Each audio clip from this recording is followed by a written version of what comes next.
مولاي صل وسلم دائما ابدا على حبيبك خير الخلق كلهم۔ آج کا موضوع یہ ہے کہ انسان اپنا رخ اللہ تعالیٰ کی طرف کیسے کر سکتا ہے۔ اللہ تعالیٰ کی طرف رخ کرنے کے لیے سب سے پہلے ضروری یہ ہے کہ انسان اپنے آپ کو پہچان لے، اپنی حقیقت کو پہچان لے، کیونکہ جب تک یہ اپنی حقیقت کو نہیں پہچانے گا یہ اندھیروں میں رہے گا اور ظاہر سے وابستہ رہے گا اس کا دل۔ اس کی حقیقت، انسان کی حقیقت جو ہے وہ ظاہر نہیں بلکہ باطن ہے، اور اللہ کی طرف رخ کرنے کے لیے ضروری یہ ہے کہ آپ اپنے حقیقت کو پہچانیں کہ آپ کون ہیں۔ اگر آپ نے اپنے آپ کو نہیں پہچانا تو پھر اللہ کو پہچاننا بھی مشکل ہے اور اپنا رخ اللہ تعالیٰ کی طرف کرنا بھی مشکل ہے۔ سب سے پہلے جو ہے سوچنا ہوگا اپنے حقیقت کے بارے میں، اپنے ظاہر کے بارے میں۔ ہم انسان عام طور پہ ظاہر کے دھوکے میں آئے ہوئے ہیں۔ لڑکی کہتی ہے کہ میں لڑکی ہوں، لڑکا کہتا ہے کہ میں لڑکا ہوں، جوان، بوڑھا، یہ سب ہم کہتے ہیں کہ اب تو میں بوڑھا ہو گیا ہوں یا میں بوڑھی ہو گئی ہوں۔ ایسا تو کچھ بھی نہیں ہے، کیونکہ جہاں تک روح کا تعلق ہے تو اس کا بڑھاپے سے کوئی تعلق نہیں ہے۔ روح تو ایک امر ربی ہے، اور امر ربی جو ہے وہ اسی وقت یعنی یہ اسی وقت ہوگا جب آپ اپنے آپ کو پہچان لیں، یعنی اپنی حقیقت کو پہچان لیں۔ اس کے بعد یعنی سب سے پہلے یہ بات بہت زیادہ ضروری ہے، ہر انسان جو ہے وہ ظاہر کے دھوکے میں مبتلا ہے، اور دوسری بات یہ ہے کہ وہ اس دھوکے میں رہنا چاہتا ہے۔ وہ نہیں چاہتا کہ میں اپنا رخ کسی اور طرف کر لوں، یا وہ نہیں چاہتا کہ میں دنیا کو دل سے نکال دوں۔ اس کی وجہ یہی ہے کہ انسان جو ہے وہ اپنے رب سے غافل ہے، اپنی حقیقت سے غافل ہے۔ جب وہ اپنی حقیقت سے واقف ہوگا تو پھر یہ ہے کہ اس کی توجہ جو ہے اللہ تعالیٰ کی طرف ہو سکے گی۔ اور یہ بات میں آپ کو یہ بھی بتا دوں کہ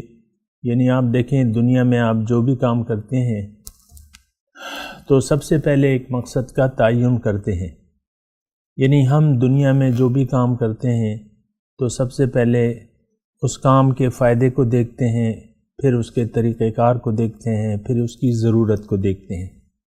یہ بات آسان ہے، لیکن تھوڑی سی اگر آپ کی توجہ ہو، اور موضوع ہمارا یہی ہے کہ ہم اللہ کی طرف کیسے اپنا رخ پھیر لیں۔ اس وقت اگر ہم دیکھیں تو ہمارا رخ جو ہے وہ ظاہر کی طرف ہے، اور اس کی وجہ یہ ہے کہ ہم ظاہر کے اندھیروں میں ہیں اور ظاہر پر دھوکہ کھا چکے ہیں۔ تو یہ میں آپ کو بات کہہ رہا ہوں نا کہ یہ اصل میں بار بار میں آپ کو دہرا رہا ہوں، کیونکہ یہ ایک ایسی ہم صورتحال میں پھنس چکے ہیں، ایسی دلدل میں پھنس چکے ہیں کہ اس سے نکلنا جو ہے بہت زیادہ مشکل ہو گیا ہے۔ ہم جس ظاہری وجود میں رہ رہے ہیں اس سے نکلنا جو ہے ہمیں بہت زیادہ مشکل لگتا ہے، اور اس لیے میں ساری باتیں جو ہیں بار بار دہرا رہا ہوں۔ قرآن پاک میں بھی اللہ تعالیٰ کا یہ عادت مبارکہ ہے کہ ایک بات جو اہم ہوتی ہے مختلف اسلوب سے اللہ تعالیٰ بیان فرماتے ہیں۔ وَكَذَلِكَ نُصَرِّفُ الْآيَاتِ کے الفاظ ہیں کہ اسی طرح میں بار بار دہراتا ہوں۔ تو بہرحال دیکھیں، ایک بات آج کے موضوع کے سلسلے میں ایک بات جو ہے وہ واضح ہو جانی چاہیے کہ ہم جو ہیں انسان جو ہے اس کی کامیابی یہ ہے کہ یہ اپنا رخ اللہ کی طرف پھیر لے، ظاہر سے اپنی رخ ہٹا کے جو اس وقت ہے اس میں اپنا رخ یہ اللہ تعالیٰ کی طرف پھیر لے، تو اس کے لیے ضروری یہ ہے کہ اس کام کی اہمیت ہمیں معلوم ہو، ہمیں اس کام کی اہمیت یعنی نہ اس کا اندازہ ہے، اور دوسری بات یہ ہے ہم معلوم بھی نہیں کرنا چاہتے کہ یعنی اس کام کی اہمیت کیا ہے، کہ اپنا رخ جو ہے وہ ہم بالکل یکسو ہو کے اللہ تعالیٰ کی طرف کر لیں، اس بات کی کوئی اہمیت ہی نہیں۔ میں کہہ رہا ہوں آج کے معاشرے میں اگر میں یہ کہوں ذرہ برابر اہمیت نہیں ہے، کتنی؟ ذرہ برابر کوئی اہمیت نہیں، حالانکہ یہی سب سے زیادہ بنیادی بات ہے کہ ہم اپنا رخ جو ہے وہ اللہ تعالیٰ کی طرف کر لیں۔ اور اس سلسلے میں آپ کو یاد دلاؤں قرآن کی ایک آیت کہ اس میں یہ ہے کہ انی وجہت وجہی للذی فطر السماوات والارض حنیفا وما انا من المشرکین، کہ میں نے اپنا رخ پھیر لیا ہے اس ذات کی طرف جس نے زمین اور آسمان پیدا کیے ہیں، اور اس میں یکسو ہوں اور میں مشرکوں میں سے نہیں ہوں۔ قرآن کی آیت تھوڑا سا آپ نے سنی نا، تو اس کا ذرا معنی کو بھی غور کریں، یعنی جو شخص یکسو نہیں ہوگا اللہ کی طرف، اس کا رخ اللہ کی طرف نہیں ہوگا اور وہ اس میں یکسو نہیں ہوگا تو وہ مشرک ہے۔ اس کا بھی ہمیں کوئی اہمیت نہیں پتہ، یعنی میں کہتا ہوں وہ مشرک ہے تو ہم یعنی عام طور پہ اس کو بھی اہمیت نہیں دیتے، یعنی یہ بات کانوں کو لگتی نہیں ہے۔ مشرک ہے تو کیا ہوگا بھائی، دیکھا جائے گا، جب جائیں گے دیکھا جائے گا۔ تو یہ ایسی ایک صورتحال ہے کہ جو بہت زیادہ یعنی تفاوت ہے، یعنی جو ہونا چاہیے اور جس طریقے سے ہم سوچ رہے ہیں نا، تو اس میں بہت زیادہ فرق ہے۔ بہرحال یہ جملہ میں دوبارہ کہتا ہوں، اللہ تعالیٰ کی طرف جس کا رخ نہ ہو اور اس میں وہ یکسو نہ ہو تو وہ شخص مشرک ہے۔ قرآن کی آیت کا ترجمہ میں کر رہا ہوں، تفسیر نہیں کر رہا۔ بہرحال یہ الگ بات ہے کہ ہماری نظر میں کوئی اہمیت نہیں ہے، ہم تو اپنا رخ ظاہری کی طرف رکھنا چاہتے ہیں اور کوئی ضرورت ہی ہم محسوس نہیں کر رہے۔ اصل میں اس کی ضرورت ایسے محسوس کرنی چاہیے جس طرح کہ آپ کھانے اور پینے کی اور سونے کی ضرورت محسوس کرتے ہیں، کرنی چاہیے۔ اگرچہ اس کا تعلق، اس موضوع کا تعلق ہمارے ظاہر سے نہیں ہے، تو اس لیے جو ہے پھر یہ ہوتا ہے کہ ہمیں اس طریقے سے اس کی اہمیت نہیں لگتی، ضرورت نہیں محسوس ہوتی جتنے کہ ظاہری ضروریات ہوں۔ اب مثال کے طور پہ آپ کو میں یہ کہوں کہ رات کو میں سویا ہوا تھا اور میرا ہاتھ جو تھا وہ کمبل سے باہر تھا، تو یہ تھا کہ پھر یہ ہے کہ رات کے ایک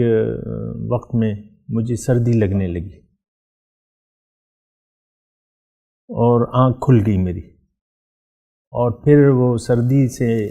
میں نے دیکھا کہ میرا ہاتھ کمبل سے باہر ہے، تو اس وجہ سے تو جلدی سے میں نے ہاتھ کمبل کے اندر کر لیا۔ اب یہ دیکھیں ایک صورتحال پیش آئی، سردی لگنے لگی، مجھے گرمی کی ضرورت تھی، سردی لگنے لگی، سرد موسم تھا، پھر اس کی میں نے غور کیا اس پہ کہ بھئی یہ تو میرا ہاتھ باہر ہے، اس کو سردی لگی ہے تو میرے وہ سردی اندر وجود کے اندر گئی ہے، اور اس لیے مجھے اپنا ہاتھ کمبل کے اندر کر لینا چاہیے۔ تو پھر کر لیا اور تھوڑی دیر بعد جو ہے وہ گرم ہو گیا اور پھر دوبارہ نیند آ گئی۔ اسی طرح آپ بھوک کا لے لیں، آپ کتنے وقت جو ہے بھوکا رہ سکتی ہیں یا آپ کو بے چینی نہیں ہوگی، یعنی آپ کہیں مجھے کوئی پرواہ نہیں ہے کھانے کی، تو ظاہر ہے کہ آپ ایک وقت کبھی ناغہ ہو جائے کھانے کا تو طلب محسوس ہونے لگتی ہے کھانے کی نا، کہ بھئی کھانا کھانا ہے، بھوک، صبح سے میں نے کچھ بھی نہیں کھایا، تو پھر وہ آپ نہ کھائیں تو وہ بھوک بڑھتی رہتی ہے، اور یہاں تک ہوتا ہے کہ بس وہ جو ہے یعنی معاملہ جو ہے وہ انتہائی وہ ہو جاتا ہے، بھوک انتہائی زیادہ ہوتی ہے پھر۔ تو اسی طرح مختصر بات یہ ہے کہ جب تک اللہ کی طرف رخ کرنے کی ہمیں ضرورت محسوس نہیں ہوگی تو ہم نہیں اپنا رخ اللہ کی طرف نہیں پھیریں گے یا اس کے لیے کوشش نہیں کریں گے۔ تو ضرورت اس بات کی ضرورت کیسے محسوس ہوگی اور کیسے محسوس کرنی ہے، یہ بات انشاءاللہ اگلی نشست میں آپ کے سامنے پیش کی جائے گی۔ وآخر دعوانا ان الحمدللہ رب العالمین۔ مولاي صل وسلم دائما أبدا على حبيبك خير الخلق كلهم